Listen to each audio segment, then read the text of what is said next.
Bismillahirrahmanirrahim. Assalamualaikum warahmatullahi wabarakatuh. Salam guru penggerak. Perkenalkan, nama saya Dodi Nur Samsi dari SD Al-Mutakin Pudes School Kota Tasikmalaya. Saya calon guru penggerak angkatan ke-9 asal Kota Tasikmalaya. Di video ini saya akan memaparkan demonstrasi kontekstual dari pemikiran Ki Hajar Dewantara, yaitu pendidikan berpihak pada murid. Salah satu indikator keberhasilan terwujudnya merdeka belajar adalah proses pendidikan yang berpihak pada murid. Filosofi Ki Hajar Dewantara banyak dipakai dalam proses pendidikan di Indonesia. Bagaimana maksud pendidikan yang berpihak pada murid menurut Ki Hajar Dewantara?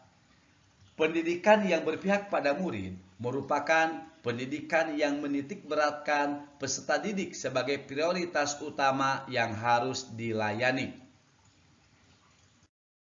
Setiap anak memiliki kemerdekaan untuk belajar sesuai dengan keinginan dan kemampuan alamiah yang terbentuk dalam diri anak. Dalam pelaksanaannya, proses pendidikan harus berpusat pada anak dengan memberikan kemerdekaan kepada murid untuk tumbuh dan berkembang. Untuk itu, guru dan orang tua harus terlibat dengan memperhatikan dan dukungan terhadap minat, bakat, dan kemampuan masing-masing murid. Adapun karakteristik pembelajaran yang berpihak pada anak, terdapat beberapa karakteristik dalam metode pembelajaran yang berpihak pada anak, yaitu yang pertama, manusia merdeka. Tujuan utama dari pendidikan adalah agar anak selamat dan bahagia, baik sebagai individu maupun sosial.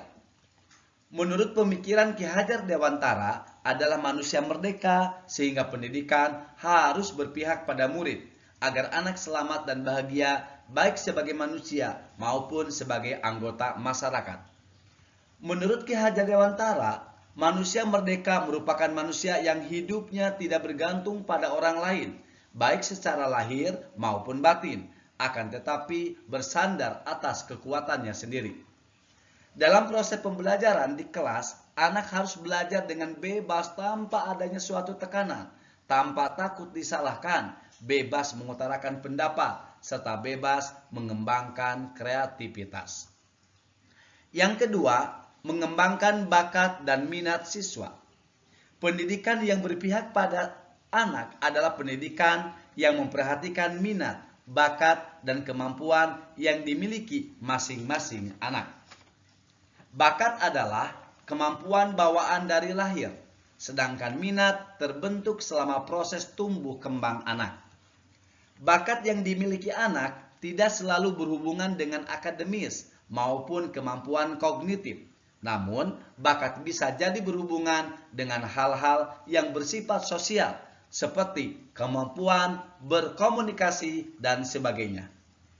Dalam pembelajaran, guru melakukan asesmen diagnostik untuk dapat lebih mengenal karakteristik anak dan mengembangkannya potensi berdasarkan bakat dan minat anak.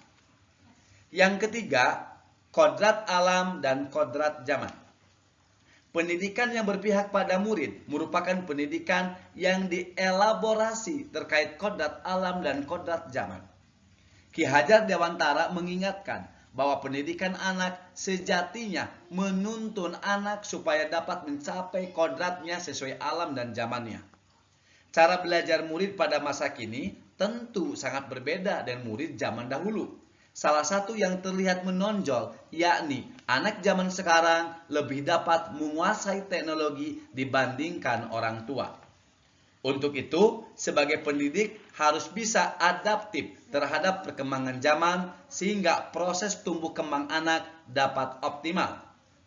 Agar dapat bersaing di era revolusi industri, seorang pendidik dituntut untuk dapat memaksimalkan kemampuan anak keterampilan seperti berpikir kritis, kreatif, kolaboratif, dan komunikatif.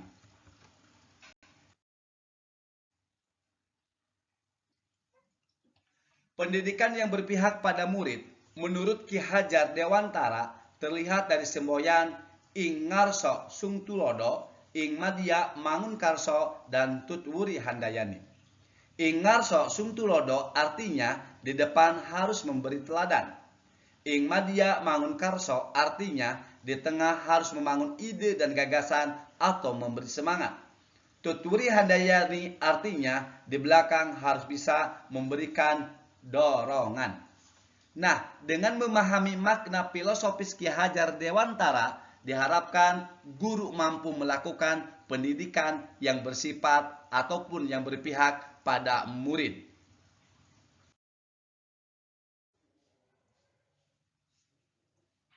Namun masih banyak guru yang belum memahami pemikiran Ki Hajar Dewantara tersebut. Masih banyak di sekolah-sekolah menerapkan pembelajaran teacher center atau pembelajaran berpusat pada guru. Siswa adalah objek. Anggapan semua siswa mempunyai potensi yang sama. Siswa bagaikan kertas kosong. Metode pembelajaran tidak memperhatikan karakteristik mata pelajaran. Padahal semua itu tidak sesuai dengan prinsip-prinsip pembelajaran yang berpihak pada murid.